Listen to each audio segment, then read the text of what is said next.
पता ही नहीं चलता हम पिछली बार बाप को कब छुए थे। सिर्फ दुख इस बात का है, मैंने ज़िंदगी में जो कुछ कमाया उनके लिए मैं कुछ खर्च नहीं कर पाया। नाना सर के साथ मैं लकी मानता हूँ अपने आप को कि मुझे इतने महान नायक के साथ काम करने मिला।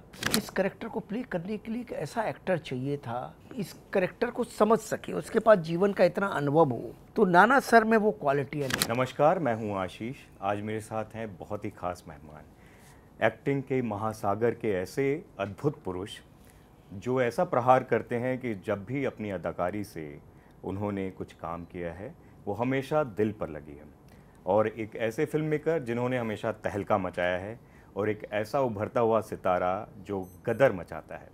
और ये सब लोग वनवास 20 दिसंबर को लेकर आ रहे हैं। आप सभी को जाना है। कैसे हैं नाना? कैसे हैं? बहुत बढ़िया भाई, धन्यवाद। बोलो। बहुत अच्छा बोलते हो। और ऐसे जब मैं जैसे शुरुआत ही किया कि ऐसे महापुरुष, ऐसे महाअदाकार हमारे साथ होंगे या आपके जैसे कमाल के फिल्म मेकर होंगे, हमारे उभरते हुए सितारा होंगे, तो अपने आप वाणी से अच्छी चीज़ें निकल जाती हैं जी। नाना, आपके लिए वनवास क्या है?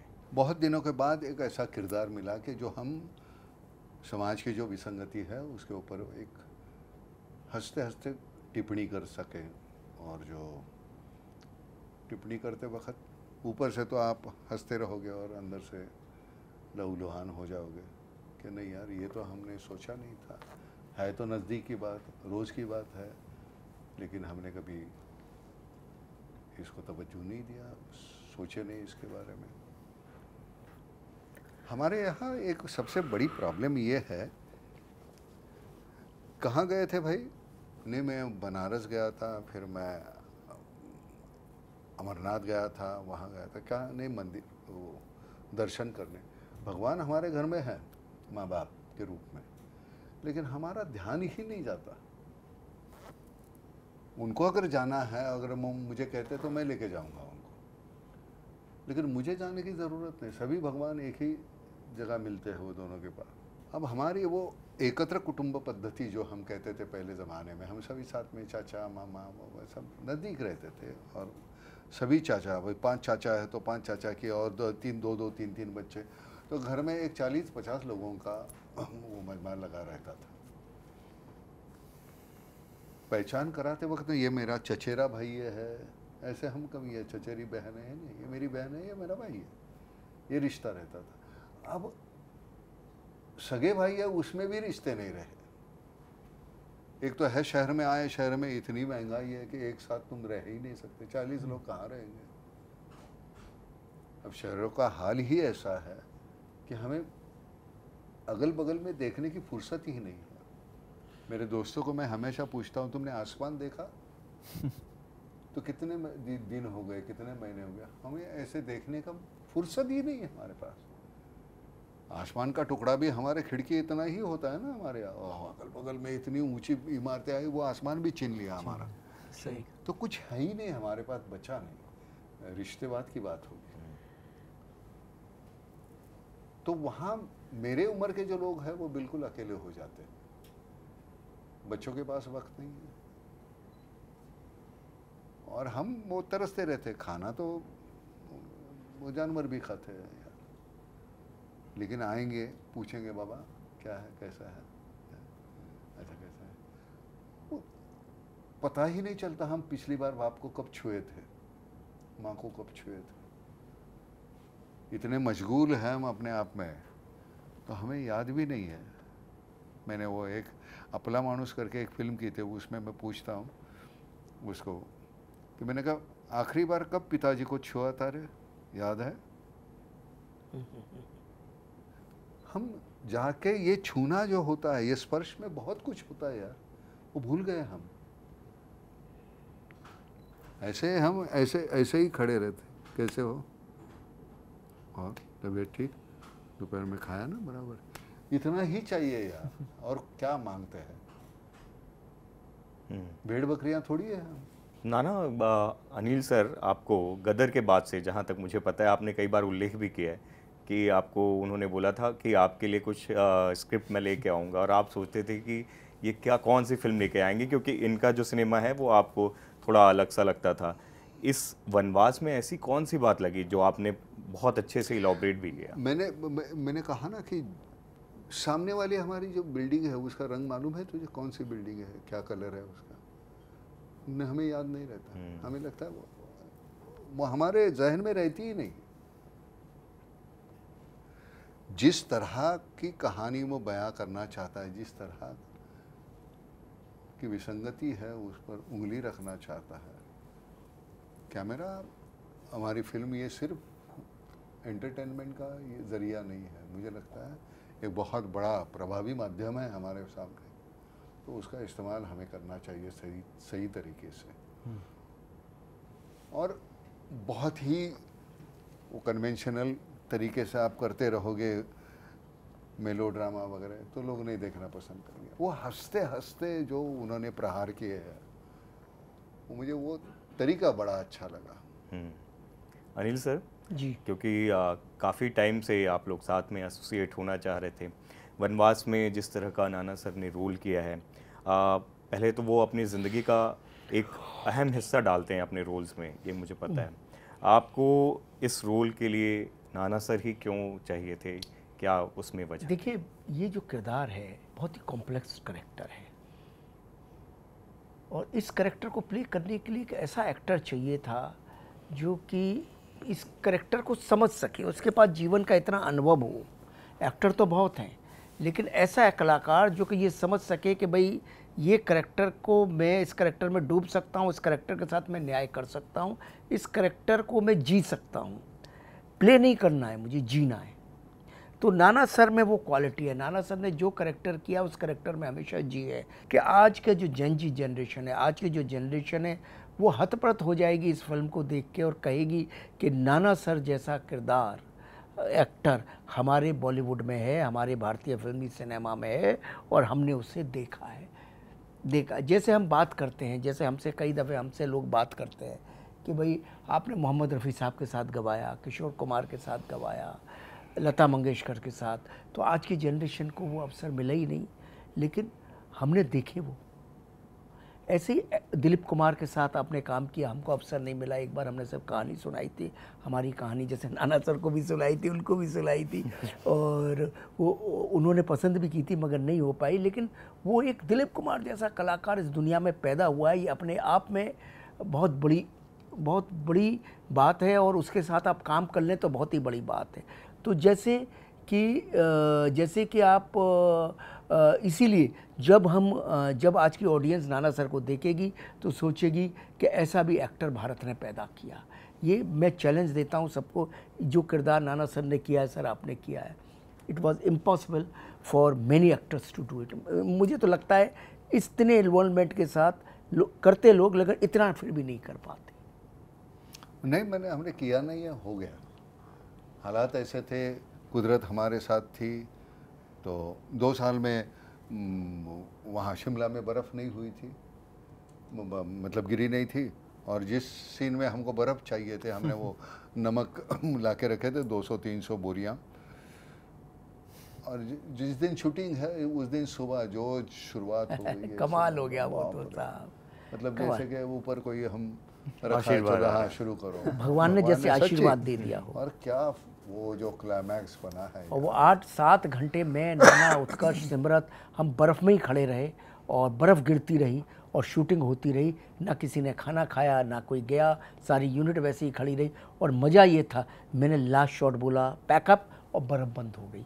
एक चमत्कार था या क्या था? बिल्कुल चमत्कार था। मैं मतलब ऐसी बातों पे भरोसा नहीं करता, लेकिन उस दिन मैंने वो अनुभव हुआ मुझे कि कमाल है यार भैया, ऐसे पैकअप बोलते ही बर्फ़ बंद। और मैंने कभी अच्छा 1 महीने तक हम रोज़ में आसमान देखता था यार, बर्फ़ गिरवा दे, बर्फ़ गिरवा दे, बर्फ़, और ये सीन आगे कर चलते गए। अब नहीं होगा, क्या करें, नमक मंगाओ, करो। लेकिन कहते हैं ना, दिल से चाहो तो हो जाता है। उत्कर्ष, आपने आपको एक तरीके से लकी मानते हैं कि आपके बचपन से ही आप बहुत ही कमाल के कलाकारों के बीच में रहे हैं, और अब नाना सर के साथ में मतलब उनका 50 साल का जो एक अनुभव है, और वो कलाकारी से ज़्यादा मुझे लगता है कि वो जो उनका खुद का अनुभव है, हर तरह के दर्द से लेके सुख का जो है वो डालते हैं अपने किरदारों में। इसको भी आप ये देखते हैं कि जब सेट पर आप उनको परफॉर्म करते हुए देख रहे थे तो क्या कुछ सीखा उनसे? जी, नाना सर के साथ डेफिनेटली मैं लकी मानता हूँ अपने आप को कि मुझे इतने महान नायक के साथ काम करने मिला, और एक जिनकी एक्टिंग और जिनके परफॉर्मेंस का मैं खुद फ़ैन हूँ, तो डेफिनेटली लकी हूँ। मेरे लिए फ़ैन बॉय मोमेंट था इनिशियली इनको लाइव मिलके, बट फिर जब इनके साथ जब आप सेट पे जाते हैं तो ये एज द कैरेक्टर पेश आते हैं, तो वो जो भी गार्ड या जो भी एक माइंड में बिल्डअप रहता है वो आपका तोड़ देते हैं कि एज द कैरेक्टर कर रहे हैं, आपको भी उनके सामने एज द कैरेक्टर ही करना है। And I think that is the mark of a great actor, जहाँ पे वो जब वो कैरेक्टर में है तो आप उनको एज द स्टार नहीं देख रहे हैं, आप उनको एज द कैरेक्टर देख रहे हैं। और सर से बहुत सारी चीज़ें सीखी। मेन चीज़ जो सीखी, जो सर अक्सर बताते हैं कि ये एक बैटिंग पार्टनरशिप की तरह है, और ये तो सेंचुरी मारेंगे ही सर, बट दूसरा अगर सेंचुरी नहीं मारेगा तो मैच नहीं जीता जाएगा।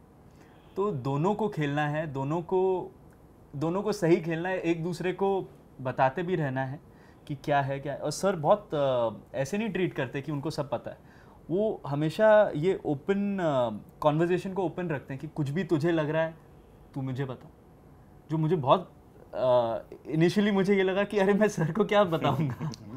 ऐसे नहीं होता अब यार, तुम लोगों से भी मैं बहुत सीखता हूँ, और सीखने की कोई उम्र नहीं होती। हमें बहुत सी बातें हमें मालूम नहीं जो आज की जनरेशन को मालूम है।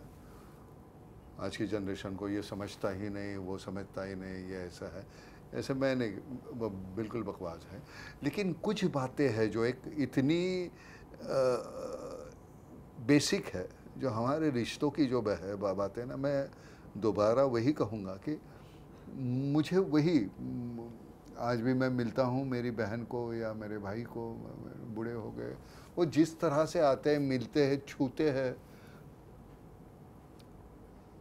तो ये अगल बगल का हम भूल जाते हैं यार। हाँ, हमारी आंखें भर जाती है, तो कि फिर वो बड़ा है तो वो पिताजी का एहसास होता है, और वो हम भी हो गए यार 75, लेकिन वो सर पे हाथ घुमाता है तो ऐसे लगता है यार अब हम बच्चे हैं अभी भी। तो वो रिश्ते जो है, बाकी के पैसे वगैरह कबड़ में रह जाएंगे यार, बैंक में रह जाएंगे, वो कहाँ लेके जाने, लेकिन वो पैसे को हाथ नहीं होते ना, वो ऐसे स्पर्श सर पे हाथ नहीं घुमाएंगे ना। लेकिन वो जो रिश्ता है, वो रिश्ते हम कहीं अभी गुम हो गए, कहीं यहाँ हम भूल गए हैं। वो हमारी संस्कृति में, हमारी परंपरा में वो थे, बहुत ही अहमियत रखते थे। ब्रिटिशों ने क्या हमारे से छीना, तो वही तो छीना कि वो हमारा जो रिश्ता था, एक दूसरे के लिए प्यार था, वो जात पात धर्म वो कुछ था ही नहीं। वो बोया है तो उन्होंने बोया है, तो आज के सियासतदान उसी को घसीट रहे वहाँ पे आगे। तो वो जो रिश्ते हैं उसको बरकरार रखना बहुत बहुत ज़रूरी है। आप जानते हो, आप अपने गांव में जाते होंगे, यहाँ के ये भेड़ जान में, वहाँ जाने के बाद तो पता चलता है ना, वो गांव खेड़े के अभी बगल के भी जो है चाचा जी कैसा है रे, वो जिस तरह से वो करेंगे, आत्मीयता रहती है उसमें, बस वो नहीं है यहाँ। हमें फुर्सत नहीं है, तू कैसा है, क्या है, भाड़ में जा तू, है ना। बस इसी फील को बनवास में हम लेके आए हैं कि भाई रिश्ते अपने ही देते हैं अपनों को बनवास। ये जो बात है कि घर घर में है बनवास, कि अपनों को पहचानिए, ये जो सारी जो फीलिंग है, ये जो अपनापन जो छूट गया है। अपने से हमने फिल्म शुरू की थी कि अपने ही अपने होते हैं, और दुनिया 10-15 सालों में हम यहाँ तक पहुँच गए कि अपने ही देते हैं अपनों को बनवास। तो इसी इमोशन को एक कॉमेडी, एक एंटरटेनमेंट, ह्यूमर के रैपर में लपेट के हम लेके आए। नाना सर का तो ह्यूमर का तो मतलब इनका जवाब ही नहीं है। चाहे वो वेलकम हो या कोई दूसरी फिल्म हो, चाहे वो इतनी सीरियस फिल्में हम दोनों चलती है, ऋषि कपूर इनकी, उसमें भी हंस के आदमी लोटपोट हो जाता है, वायरल होता है, मीम्स बनते हैं उस पे। इनके मीम्स बनते हैं। हाँ, आपको पता है ना, आपके वीडियोस पे मीम्स बनते हैं। हाँ, वो बेटा मेरा बताता है कि बाबा ये देखिए ऐसे हुआ, मैं ऐसे, तो ना मतलब आप मीम कल्चर के सबसे स्ट्रॉन्गेस्ट सुपरस्टार में से एक हो। कौन? आप सबसे जो ज़्यादा मीम्स बनते हैं ना, सबसे ज़्यादा जो जेनजीज मिलेनियल्स जिनको पसंद करते हैं, उनमें से एक हो आप। अरे वाह। देखो क्या है, जब मैं सामने 14 साल का बच्चा है, 20 साल का है, 25 का है, 30 का है, उनको मैं उनके उम्र का जब लगूंगा ना, तो वो मेरी फिल्म देखेंगे और मेरी ये जिम्मेदारी बनती है कि मैं उनके उम्र का बनूं। अब इनका कभी वो 10 सीन साल है का बनूं। उसमें वो बच्ची को ऐसे हिलाते, वो कितना पॉपुलर है भाई। सलाम बॉम्बे वाला। हाँ, सलाम उसके बॉम्बे पीछे तो बहुत मतलब भयंकर कहानी है कि नाना वो एक्सटेम्पोर जो एक्टिंग किया और उसमें गजब है वो। हाँ, मतलब मीरा को मालूम नहीं था मैं क्या करने वाला था। हमारी सैंडी करके कैमरा वूमन थी तो उसे भी नहीं मालूम था। तो मैं और उसे उठा के मैंने अच्छा भी पूरा वो ये था, वो बच्ची डर गई, रोने लगी और रख दिया। और बाद में मीरा ने आके मैंने कहा मुझे भी नहीं मालूम था मैं क्या करने वाला हूँ। और इसी में एक सीन है जो टायर में चाकू वो लड़का मारता है और आपके इधर लग हाँ, जाता है। वो घुस गया मेरे अंदर इधर। वो फॉर्चुनेटली मेरे लोग सोच रहे हैं कि क्या एक्टिंग रीढ़ की हड्डी में नहीं घुसा, वो एक्सीडेंट था, वो तो होते रहता है। लेकिन देखो ये है यहाँ इस फिल्म में कि जो कॉमेडी जो कहते हैं वो घुसाड़ के जो कही है चलो अभी हम, वैसे नहीं है। So part of that situation ये है। राजपाल यादव है, वो जो हमारी अश्विनी कालसेकर है, वो सभी वो उसका हिस्सा है, वो बन जाती है। वो विसंगति में हंसते हैं ना हम, कोई केले के छिलके से फिसलता है तो वो हंसने की तो बात नहीं है, लेकिन वो वैसे ही हमारे ऐसे हो जाता है। उत्कर्ष भ्रांतियाँ बहुत है नाना सर के बारे में। मैं सबसे जो आत्मीय, सबसे जो अनफिल्टर्ड इमोशनल स्टार किसी को जानता हूँ जब भी मिलते हैं, जो बहुत पॉजिटिव रहते हैं और ज़रा भी एयर नहीं है, मतलब वो एक ऑरा नहीं दिखाते, लेकिन वो एक डर सा लोगों को रहता है, वो इमेज एक बना दी गई है। आपके सामने कभी ऐसा था थोड़ा डर कि नाना सर आ रहे हैं उनके साथ काम करना है? दो पिताजी थे सेट पे, एक और दो। नहीं, नाना सर मोर लाइक अ फ्रेंड बिहेव करते थे सेट पे। मेंटर तो वही मैं वही बात कर रहा हूँ कि हैं रियल में वो ऐसे, लेकिन इमेज ऐसी बनाते हैं। पता नहीं वो कौन लोग हैं। हाँ, मुझे भी नहीं पता ये लोग कौन है बीच के जो बोलते रहते हैं। बाप बेटे का ही था उसमें वो, लेकिन वो कैसे वो जब नहीं जमता तो नहीं जमता। हाँ। ऐसे वो बाप बेटे का रिश्ता है, तो वैसे हमारा था। ये तो कभी उसको भी नहीं बोलता था कि ऐसे करना है कैसा ना, हम आपस में सीन तय कर लेते थे। ये कहता था भाई बताओ कहाँ कैमरा रखूँ मैं, फिर यहाँ रखना, हाँ ऐसे कर रहे हो तो मैं यहाँ। क्राफ्टमैन करके ये इतना कमाल का है, उसको मालूम है ये कहाँ से क्या है। वो कट तो बोलता ही नहीं, हाँ चलने दो, चलता है। अब कानों को अच्छा लग रहा है, आँख को अच्छा लग रहा है, हम कट क्यों बोले भाई। तो उस तरह की उसकी एटीट्यूड रहती थी। परफॉर्मेंस इतनी नेचुरल चल रही है तो कट क्यों बोले। कोई हम कटिंग या टेकिंग थोड़ी ऑडियंस को दिखानी है, हमें परफॉर्मेंस दिखानी है, परफॉर्मेंस ऑडियंस तक पहुंचानी है। मेरे ख्याल से ये ट्रस्ट भी एक मेकर का अपने एक्टर पे, इससे अच्छा रिश्ता कोई हो नहीं सकता इतना स्ट्रॉन्ग। वो एक और चीज़ है क्लाइमैक्स का मेरा सीन था, 10-15 मिनट का इनका डायलॉग है, 10-15 मिनट तक इन्होंने डिस्कशन किया इतने सारे कैरेक्टरों से, एक शॉट में किया। और भले उसके कितने भी टेक करो, लेकिन 4-5-6 कैमरे लगा दो, मैं कट नहीं करूँगा मैं, और एक फ्लो में करूँगा। लास्ट का क्लाइमैक्स, लास्ट बहुत मजा आया।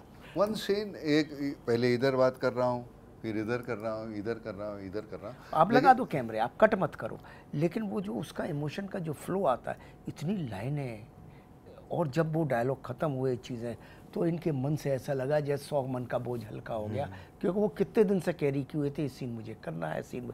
इनको क्या सीन अंदर ऐसे घुस जाते हैं, और सीन जब घुस जाते हैं तो इनके अंदर एक जैसे प्रसव पीड़ा कैसे होती है, वो पीड़ा होती है इनको, प्रसव पीड़ा होती है नाना सर को, कि वो उनको सीन निकालने हैं बाहर, उनको यहाँ से सब सीन निकालने हैं। वो आत्मसात कर लेते हैं, इतना उस पर मेहनत करते हैं, जितना मुझे मालूम है कि वो स्क्रिप्ट को टेक के पहले तक पूरा अपने हाथ में रखते हैं और वो पूरा आत्मसात करते रहते हैं, और फिर ऐसे निकालते हैं। एक बार देखो, अभी हमको कुछ सोचना नहीं, ना तो स्क्रिप्ट है, ना तो हमने तय किया कौन से सवाल पूछे जाएंगे, लेकिन वहाँ तो वो डायरेक्टर राइटर ने, उन्होंने वो वही हमको है ना, कॉमा भी बहुत इम्पोर्टेंट है। ये इम्प्रोवाइज तुम तब कर सकते हो कि पूरा तुम तैयार हो, लेकिन मैं सब इम्प्रोवाइज करूँगा ये तो होगा नहीं है।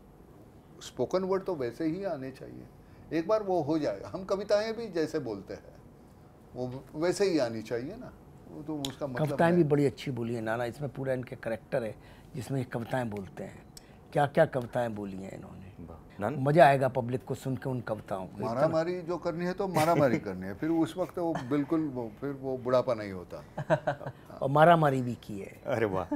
और वो कैसे मनाया आपने, क्योंकि वो गदर के बाद से आप लोग की बातचीत हुई थी। उसके बाद मैंने उसको बोला कि ये फिल्म मत कर, तू ये अलग जॉनर की फिल्म है, तूने गदर तेरी हिट हुई है, कोई तो ऐसे ही इस जॉनर की फिल्म कर।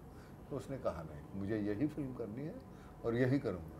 मुझे ये फिल्म पैसे भी देगी और नाम भी देगी, ये यही मैंने उसका और प्यार भी देगी। हाँ नहीं, ये देखना तू, मैं तुझे सच कहता हूँ, तू ये फिल्म कम से कम तू 3 बार देखेगा, नहीं मुझे जाके, और अकेला देखेगा, किसी को लेके नहीं जाएगा, मुझे जाके देखनी है। फिर कोई होगा यार जाके देख तू, फिर वो दूसरी बार तू उसके साथ जाएगा, फिर तीसरी बार और कोई ले, क्योंकि यार ये हम भूल गए, कैसे भूल गए, कितने साल के, कितने उम्र। पिताजी क्या करते हैं तेरे? वो अभी तो रिटायर्ड हो गए, पहले डॉक्टर थे। क्या थे? डॉक्टर थे। डॉक्टर? अच्छा, और माँ वही गांव में? हाँ, गाँव। हाँ, कि कब जाते हो गांव? मैं कोशिश करता हूँ 3-4 महीने में चला जाऊँ। चलेगा। जब तक वो उनका जो स्पर्श है ना, वो पारस है, वो हम लोहे बन गए हैं यार। बिल्कुल। वो जैसे छूते हैं ना हम सोना बन माता जाते पिता पारस हैं, बस ये कितनी हैं। बड़ी सच्ची बात बोल दी इन्होंने। पारस है वो, उनके छूने से हमारा सोना बन जाता है। ये आपने पहले लाइन बोली होती तो फिल्म में लगा देता। माता पिता पारस है, क्या लाइन अभी है। भी समय नहीं, सच्ची पारस है। ना मैं जैसे शुरू में ही बोला था कि आप जीते हो किरदार को, अपना एक हिस्सा डालते हो। इस किरदार में आपने कौन सा संबंध, अपना कौन सा अनुभव इसमें डाला है? मेरी माँ है, मेरे पिताजी है, मेरे एक चाचा थे, मेरे दोस्त के एक पिताजी थे। वो तुम्हें वो बटोर के रखना ही है अंदर, वो थोड़ी है, वो अब कॉन्शियसली तुमको रखना नहीं है, वो हो जाता है। अब पूछते हुए ये तो जहन में नहीं है कौन सा वर्ड तुम इस्तेमाल करोगे, तुम वैसे ही पूछते हो, तुम्हारी ये ज़ुबान है हिंदी, मेरी है नहीं, इसलिए मैं थोड़ा हकलाता हूँ। लेकिन हमें वो वर्ड याद करने पड़ते हैं, सोचने पड़ते हैं इसके लिए कौन सा इस्तेमाल है। तो यहाँ भी वो जो तजुर्बा है ज़िंदगी भर का, इतने साल का, 75 हो जाऊँगा अगले साल, 1 जनवरी को 75 शुरू होगा, तो वो है, इतने वर्षों का अंदर है, वो निकालने में क्या, वो निकल जाता है बराबर। वो उस वक्त जैसे चाहिए थे, कितने मेहमान आए तो चलो फ्रिज खोलो, ये निकालो, पकाओ, खाओ, आसान है। सब कॉन्शियसली होना चाहिए। ब्लॉटिंग पेपर बन जाओ, वो सब ब्लॉटिंग करके रख दो अंदर। फिल्म में पिता पुत्र का जो रिश्ता है ना, उस पर फोकस है। आप अपने पिता के साथ अपने रिश्ते के बारे में कुछ बताना ये चाहेंगे? जो है रिश्ता वही था, बिल्कुल। हम तो आखिर में तो उनके जाने से पहले तो इतने बेहतरीन दोस्त बने। वो कभी कभार मेरे हाथ पकड़ के कहते थे कि तुझे हमेशा ऐसे लगा होगा ना, तेरे बड़े जो भाई हैं उनसे मैंने ज़्यादा मेरा लगाव है, तो इससे कम है। क्योंकि मुझे याद है वो जो पहला नाटक है वाल्मीकि, उसका वो जो वो काम ही देखने था, वो वैलिडेशन ही था कि पिता वो एक बार देखने आए थे। और वो जो दोनों भाइयों से ज़्यादा प्रेम का आपको लगता था। तो मैंने हमेशा उनको कहा कि काका बोलते थे हम, काका, मैंने कहा हमेशा हमको कभी ऐसे महसूस ही नहीं हुआ कि आपने ऐसे किया। हालांकि मुझे लगता था कि बाकी के भाई जो हैं उनसे, तो कहते ऐसी बात नहीं, मुझे मालूम था कि तू समझ लेगा, उनमें उतनी ताकत नहीं थी, इसलिए तो मैंने कहा ऐसे नहीं होता, मैं बिल्कुल। और बाद में तो इतने हो, सिर्फ दुख इस बात का है, मैंने ज़िंदगी में जो कुछ कमाया उनके लिए मैं कुछ खर्च नहीं कर पाया, क्योंकि वो उसके पहले चले गए। वो बड़ा दुख होता है। कॉरपोरेशन के अस्पताल में वो गुजर गया। तो वो उस वक्त मेरे दोस्तों ने बहुत मदद की, दवाइयों के लिए पैसे चाहिए। गदर भी मेरी इतनी बड़ी हिट हुई, सब कुछ इतना अच्छा हुआ, भगवान ने सब कुछ फिर से दिया, और एक ही दुख रह गया कि माता पिता नहीं थे तब। अगर वो उस लम्हे को वो जी पाते, पहले की गदर के वक्त थे, पहले गदर के वक्त थे, क्या खुश थे। लेकिन इस गदर के वक्त बीच में थोड़ा सा उतार चढ़ाव आता है, जीवन में आया हुआ था, और इस गदर के बाद अगर वो होते और उत्कर्ष की सफलता देखते, मेरा ये देखते, तो मतलब उनकी ज़िंदगी का ये सबसे बड़ा सुख होता।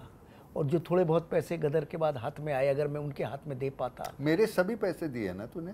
हाँ, आपके तो सब दिए, आप बताइए। तो मैं उनको दे पाता तो मुझे सब उससे ज़्यादा खुशी किसी चीज़ में नहीं होती। देखो, और सबसे ज़्यादा वो उत्कर्ष के लिए जितना खुश होते ना, मुझे मालूम है जब जीनियस का प्रीमियर हुआ था, पापा ने जब देखी पिक्चर, तो वो कैसे, मतलब मैं वो पिता की खुशियाँ जो है ना, माँ की खुशियाँ बताई नहीं जा सकती, वो उनको एक्सप्लेन नहीं किया जा सकता, वो बस महसूस की जा सकती। वो जब तक माता पिता है ना, हर दिन त्यौहार होता है, वो चले जाने के बाद में त्यौहार भी त्यौहार नहीं लगता।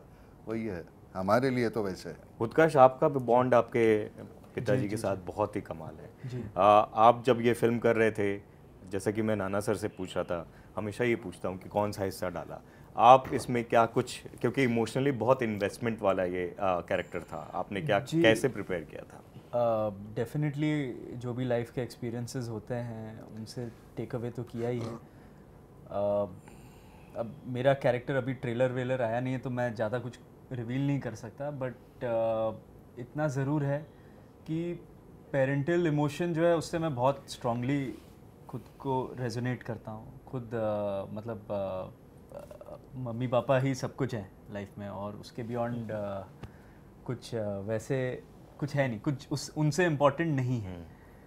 बट इस कैरेक्टर के लिए काफ़ी कुछ इमेजिनेशन पे भी रिलाई करना पड़ा, और एट द सेम टाइम वो इमोशन तो है ही ना अंदर। अब उसको चाहे नेगेटिव वे में दिखाना हो या पॉजिटिव वे में, वो आपको अपने अंदर से ही निकालना पड़ता है।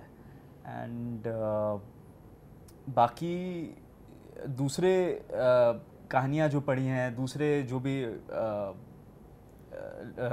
भी रियल इंसिडेंट्स हुए हैं लाइफ में, उन सब को पढ़ के आप घबरा भी जाते हैं कि ऐसा भी करते हैं बच्चे अपने माँ बाप के खिलाफ या माँ बाप के लिए, पॉजिटिव एंड नेगेटिव बोथ। वो सब चीज़ों को भी आप एक्सपीरियंस में लेते हैं। प्लस फिर अपनी रामायण महाभारत तो हैं ही, उनमें इतना अच्छा कैरेक्टरल डिस्क्रिप्शन है पेरेंटल फीलिंग्स के लिए for in both the epics.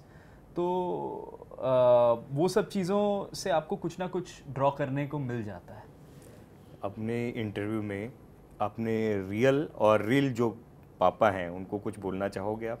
आपको मौका देना चाहता हूँ क्योंकि ये जो फिल्म है वो मैं बहुत स्ट्रॉन्ग बॉन्ड शेयर करता हूँ अपने पिता के साथ, इवन मामा मम्मी के साथ में, क्योंकि उनके बिना हम हैं नहीं। जी। आप कुछ इस इंटरव्यू के दौरान कुछ बताना चाहेंगे इन दोनों के लिए? सिंपल, कुछ बोलने की ज़रूरत नहीं है, सिंपल सर। बस नहीं ये बच्चा यार मुझे बड़ा अच्छा लगता है, ज़मीन से जुड़ा हुआ, इसलिए दोबारा फिर बार बार इसके साथ काम करने का मौका मिले, और बाद में वो प्रगल्भ होते जाएगा प्रोसेस में। लेकिन इस फिल्म के ज़रिए मैं इतना कुछ कह पाया ना। अब क्या होता है, कितना काम करेंगे हम, तो इस रास्ते पे ये फिल्म मिलना और वो इस तरह की फिल्म बन जाना हो गई। मैं सच कहता हूँ, आप सभी जो देखने वाले जो है अब जाके देखो वगैरह ये नहीं कहूँगा, देखने के बाद मुझे मालूम है मुझे इतने मैसेजेस आप भेजेंगे, क्योंकि इनको परेशान करोगे आप कि इस तरह की फिल्म आप कैसे बना पाए, इसको परेशान करोगे, एक नया बच्चा मिलेगा, नया एक स्टार मिलेगा हमारे इंडस्ट्री को। तो ये जो चल रहा है कि नहीं हमारी फिल्म आ रही है 20 तारीख को, आप देखो, उसके लिए नहीं, ये आपको देखनी ही पड़ेगी, क्योंकि ये जो रिश्ता है ये हम भूल चुके हैं, बहुत से लोग, सभी नहीं, तो वो उसको उजागर करने के लिए फिल्म है। ना मैं क्या ये कह सकता हूँ, जैसे पुरुष के दौरान महिलाएं चप्पल फेंक दिया करती थी, इस फिल्म को देखने के बाद फूल और प्यार बरसाएंगे आपके ऊपर। ऐसे लिपटेंगे मुझे। वैसे भी अबे नाम फाउंडेशन की वजह से काम करने के लिए गांव खेड़े में जाते हैं तो लिपट के ही बोलते हैं। ये जो हुलिया है, ये कपड़े जो है, ये अटायर उसकी वजह से हुआ ताकि उनको कोई हिचकिचाहट उनके मन में ना आए। नज़दीक आते वक्त अगर बहुत ऐसे आयन किए हुए कपड़े स्टार्च के और कुछ, तो वो आएंगे नहीं, मिलेंगे नहीं। लेकिन इस फिल्म के बाद तो मुझे लगता है कि वो ऐसे करते हैं ना गांव खेड़े में, जो हमारी उम्र से बहुत बड़ी है, वो तो ऐसे, बेटा कैसा है तू, बहुत है, वो लाख करोड़ों रुपए से बहुत बड़ी है वो, ऐसे पूछते हैं। नाम फाउंडेशन के लिए काम करते वक्त एक ऐसे घमेला लेके औरत जा रही थी, बूढ़ी सी, तो मुझे रोका है, कैसा है तो, और यहाँ लगे हुए 50 रुपये निकाले मेरी तरफ से, ये नाम फाउंडेशन के लिए दिए। मुझे वो पसीने से भीगी हुई 50 रुपये की नोट मुझे 50 करोड़ से ज़्यादा लगी, क्योंकि ये थॉट है जो वहाँ तक गया है, उनको लगा है कि नहीं ये सही काम कर रहे हैं, और हम जो पैसे दे रहे हैं वो सही काम के लिए इसका इस्तेमाल हो, वो कहीं अपलाप नहीं होगा, भ्रष्टाचार नहीं होगा। उस वक्त मुख्यमंत्री फंड के लिए नहीं दिए नाम फाउंडेशन को, 2 महीने में 60 करोड़ रुपए दिए थे लोगों ने, गरीब लोगों ने दिए, कोई बड़े लोगों ने दिए। 2 महीने में 60 करोड़ नाम फाउंडेशन के अकाउंट पे आए थे। तो उनका एक जो भरोसा है, वैसे एज एन एक्टर लोगों का एक भरोसा है कि नहीं ये करेगा बंदा तो गलत फिल्म तो नहीं करेगा। हालांकि मैं हाउसफुल भी कर रहा हूँ, लेकिन वहाँ जाऊँगा तो मैं वो चेंज कर देता हूँ अपना, ये वहाँ जाएगा तो वो उठपटांग करना है, लेकिन उसमें भी लेकिन लोग पसंद करते हैं। मतलब उसमें भी इतनी ही जान डालनी पड़ती है, रादर वहाँ ज़्यादा जान डालनी पड़ती है कि यहाँ तो लॉजिकल है सब, वहाँ जो इलॉजिकल है वो लॉजिकल बताना पड़ता है, कमाल का। लेकिन बहुत अच्छा, मैं तेरा शुक्रिया अदा करना चाहता हूँ, तूने जिस तरह की फिल्म करने का मौका मुझे दिया है। अरे नाना सर क्या बात सच करें, कहता हूँ, मैं आज सच सौभाग्यशाली हूँ, बस आपके साथ काम करने का अवसर मिला। और उत्कर्ष और आपके जो सीन्स हैं वो सीन, मतलब मैं क्या बोलूँ, पब्लिक देखेगी तो देखेगी। नहीं वो बेहतरीन ही होगा। और बेटे हमारा वो जो ये है ना इंटरव्यू, मुझे तो लगता है कि नहीं और एक आध घंटा चले तो बेहतर होगा। बिल्कुल बिल्कुल। उत्कर्ष, एक सवाल आपसे जो बहुत ज़रूरी भी है, क्योंकि आप यंग स्टार हो और आपका जो रोमांटिक इमेज है वो बहुत कमाल है। गदर 2 में जिस तरीके से आपकी सिमरत के साथ जो गाने आए थे, जो केमिस्ट्री थी वो बहुत कमाल थी। तो पापा के साथ जब वो डायरेक्शन पे होते हैं, उस हेड पे वो पहने होते हैं, तो सामने रोमांस करने में शर्म आती है, कैसा रहता है? नहीं ये मजे लेते हैं, ये मैं मेरे तो मजे बोलता हूँ भाई लेते तू 2-4 कुड़ी छुड़ी पटा। बहुत शर्मिला है। नहीं ये मेरे मजे लेते हैं उसमें, क्योंकि मैं सीरियसली परफॉर्म करने जाता हूँ। और ये हमारे राइटर हैं, बाकी जो भी उस टाइम पता नहीं कहाँ से मम्मी भी आ जाती हैं, क्योंकि उन लोग को भी रोमांटिक सीन देखने में उस वक्त हम रहते नहीं ना, हमको वो किरदार निभाना है। हालांकि लव सीन के बारे में आप ज़्यादा अच्छा नहीं, लेकिन ना आपने जितने रोमांटिक सीन किए वो अलग लेवल पे रहे। मैं आज भी वो, मतलब वो घमन फिल्म देखता हूँ या कोई भी फिल्म, माधुरी के साथ जो वो आप रोने वाला सीन किए हो, वो एक तरीके से वजूद, मतलब वो आपका रोमांस अलग ही लेवल पे होता है। क्रांतिवीर देख लो, उसमें इसमें है अलग ही, इसमें खुशबू जी के साथ, खुशबू जी के साथ इनके कुछ सीन्स हैं, इनको हमने दिखाया 45 ईयर। तो उसमें आप जरा देखना, मतलब सर ने क्या एक्सप्रेशन, हम सेट पे थे, हम सबका निकल ओहो ऐसे ऐसे सब निकलता था। नहीं मुझे वो क्रांतिवीर का अच्छा लगता है, वो डिम्पल को प्रपोज करता है, वही शादी करोगी मेरे साथ? बीड़ी पीता हूँ मुँह को बदबू आती है। बीड़ी पीता हूँ मुँह का बदबू आती है, शादी करोगी मुझसे? और एक कुछ बात, आपका ना रोमांस, आपका ह्यूमर सब अलग लेवल का होता है। वो उसी फिल्म की अगर क्रांतिवीर की बात करें तो उसमें जो ह्यूमर है, वो पैसा निकाल के, या परेश रावल के साथ जो रिश्ता है, वो सब बहुत कमाल है। मतलब आज भी मैं विजुलाइज कर पा रहा हूँ आपसे बात करके। लेकिन वो उसके लिए हमारा मेहुल कुमार जिम्मेदार है।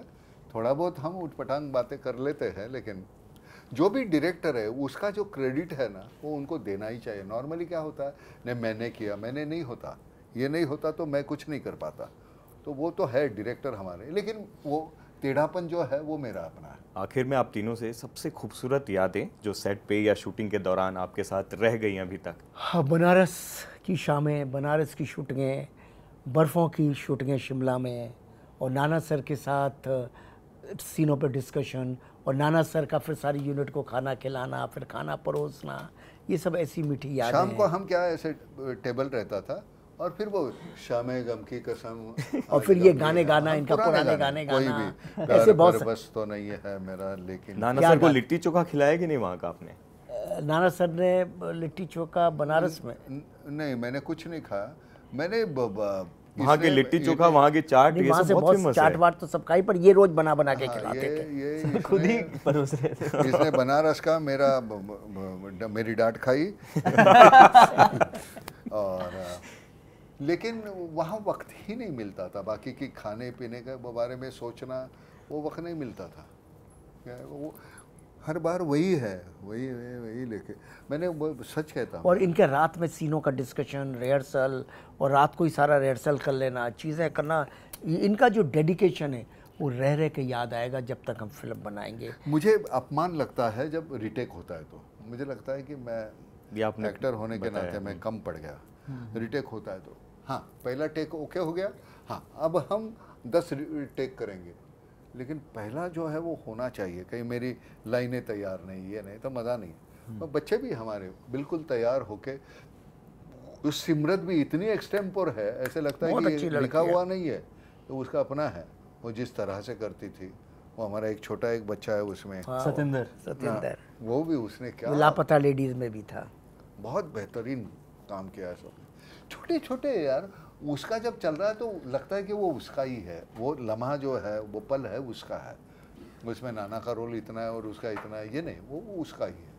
तो वो जब बड़ा अच्छा लगता है। उत्कर्ष रोमांस के अलावा सबसे यादगार पल क्या था? यही नाना सर का खाना खिलाना, और वो डेफिनेटली मेमोरी। मैं कभी किसी एक्टर को ये कहते हुए नहीं देखा। नहीं, वो खाना बनाने की वजह क्या है, फिर उसको डांट सकते, पहले खाना खिला फिर डांट खिला। तो लेकिन वो मज़ा आता है, बस हर एक के लिए, ऐसे नहीं था कि इनके लिए। और वो परोसने में मज़ा आता है। पूरी यूनिट 200 आदमी की यूनिट का खाना बनाते थे।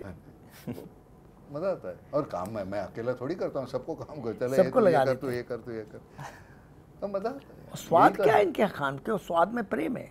वो प्रेम से बनाते हैं ना। हाँ, खुद नहीं खाते, पहले सबको तूने परोसे। कभी, हमने आज तक माँ को या पिताजी को थैंक यू। सर एक दफ़े एक काम करिए सर, आप एक बार सारे प्रेस को बुलाइए और अपने हाथों से खाना खिला के बना के खिलाइए। बिल्कुल बिल्कुल, वो बहुत ये मैं प्रसिद्ध है आपके खाने। Press will be impress.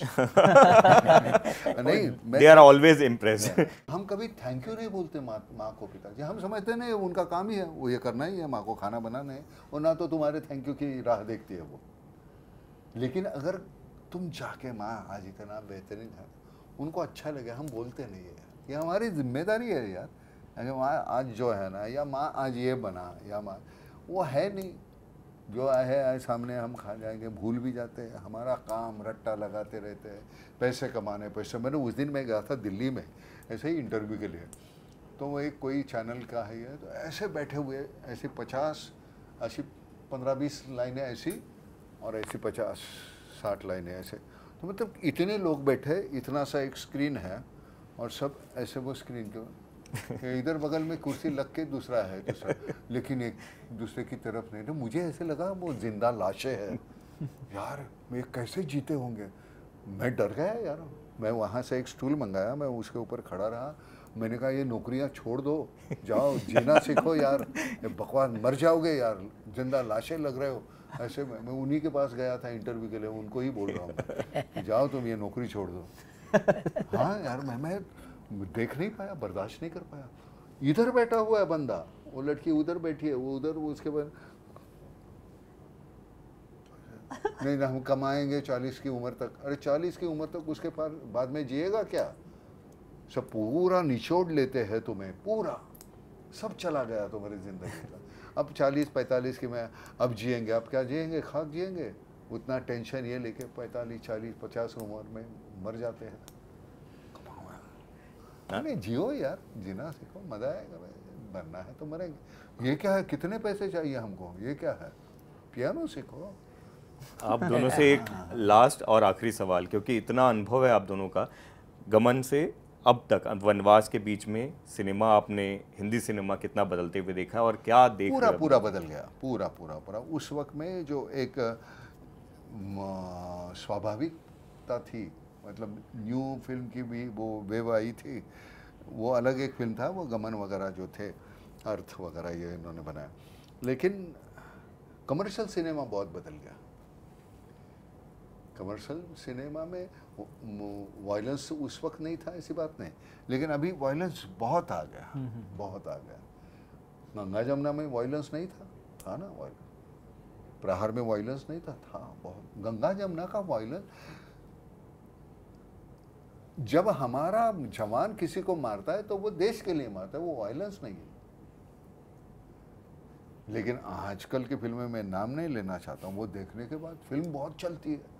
तो मुझे कभी कभी ऐसे लगता है कि हमारी आज की जनरेशन है, उनको ये अच्छा क्यों लगता है। वैसे भी हमारे सियासतदान हैं और बाकी की जो अगल बगल में जो घट रहा है वो इतना गंदा है, उसके बाद हम ये दिखाएंगे तो कैसे। इसलिए फिर ऐसी फिल्म दिखाना मैं ज़्यादा सही समझता हूँ। अनिल सर, आपके अनुभव बताइए। बहुत कुछ बदला है, क्योंकि हर दिन बदल रहा है, वक्त के साथ तो बदलेगा। मेरे भी जीवन के 4 दशक हो गए, 4 दशक में बहुत कुछ बदला। लेकिन मुझे पर्सनली ऐसा लगता है कि आदमी का अपना मन, आप फिल्में बनाते, मैं तभी भी मैंने श्रद्धांजलि से करियर शुरू किया, तो आज भी मैं वनवास बना रहा हूँ। तो आपका मन क्या होता है, आपके मन के हिसाब से आपका संसार बदलता, मेरा संसार मेरे मन के हिसाब से बदल रहा है और चल रहा है। तो उस दुनिया में क्या चल रहा है वो मुझे इतना असर नहीं देखता, क्योंकि मैं मेरे मन की पिक्चरें बनाता हूँ। लेकिन हाँ, दुनिया तो बहुत बदली है, और नहीं बदली होती तो पानी है वो तो नहर की तरह सड़ जाएगी। तो संसार तो बहुत बदला है, वायलेंस बहुत आ गया है, चीज़ें बहुत कुछ बदल गई हैं, मगर अब ये बदलाव के संग ही आपको रहना है, आपको चलना है, उसमें आपको अपनी दुनिया बनानी है। और अपनी दुनिया, और आपकी दुनिया अगर अच्छी है तो लोग पसंद करेंगे। नहीं, और हमारे सामने ये है कैमरा ना, माध्यम है, बाकी कितना भी बदला तो भी हम अपने तरफ से कुछ, हम अपनी तरफ से अपनी बात कह सकते हैं। अभी हमने बनवास कही है, 20 दिसंबर रिलीज़ हो रही है, संवेदनशील फिल्म है, आप देखोगे तो देखते रह जाओगे, ठहर जाओगे पिक्चर में एंड में, और आप तुरंत अपने माता पिता के से लगाव है, आप देख लेना। मेरी आज बात सुन लो, आप पहला निकलते ही पहला फ़ोन करोगे, आप बाहर कम निकलोगे, बाहर निकलने से पहले आपका मोबाइल लग जाएगा और पिता माता को फ़ोन हो जाएगा आपका। नहीं, सच में एक बेहतरीन फिल्म का हिस्सा बनने का मौका मिला।